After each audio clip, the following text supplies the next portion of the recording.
Superman is written and directed by James Gunn, the director of The Suicide Squad, Slither, Guardians of the Galaxy trilogy, and the screenwriter of the 2004 Dawn of the Dead remake, and the creator of the TV series Peacemaker and Creature Commandos.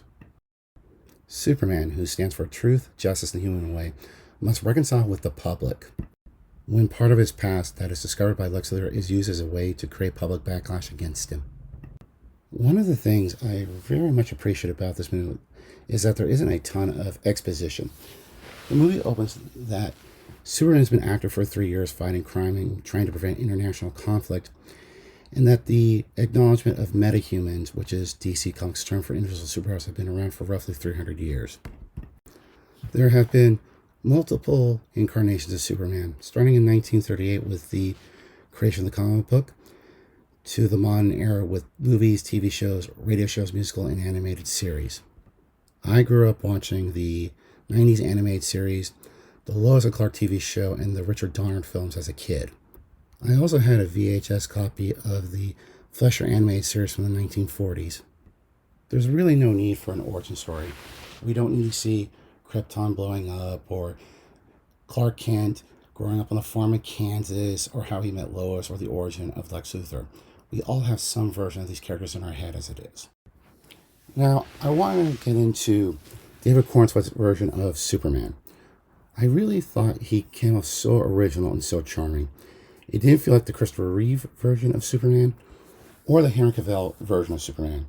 It felt more reminiscent of the animated series Superman. There's just a lot of heart and compassion in the character. There is a scene where Lex Luthor releases a kaiju in the city, and Superman, while trying to stop it, and just to go off script for a moment, did anyone catch the Bugs Bunny reference in that fight scene? Moving on. What I really loved about this battle with the kaiju is that Superman is trying to protect people and save pets, but he understands that the creature is just going off its instincts, so he's trying to find a way to either lure it away from the city or put it down in a way that's as painless as humanly possible.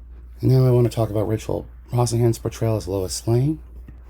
I really love the way that she portrayed Lois Lane as a headstrong, streetwise journalist.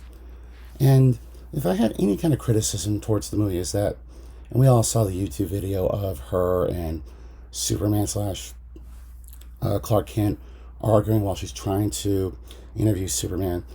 I just wish that there was a little bit more on the relationship. One of the big surprises in the movie was the introduction of Rick Flag Sr., played by Frank Grillo. And the reason why this is such a surprise is because Rick Flag Sr. is a character in the Creature Commandos, the animated series. And what I thought was really interesting was that they're now the animated properties and the live action parts are interwoven with one another. I know that there is a Green Lantern animated series and a Starfire animated series in the works, and I'm curious to see how they will take those properties and turn them into maybe something live action, like a movie or maybe a live action television series. Now, I'm not going to talk about the Nicholas Holtz version of Lex Luthor in this video. That'll be its own separate video, and I'll be coming in a few days. Thanks for watching. If you like this video, please like and subscribe.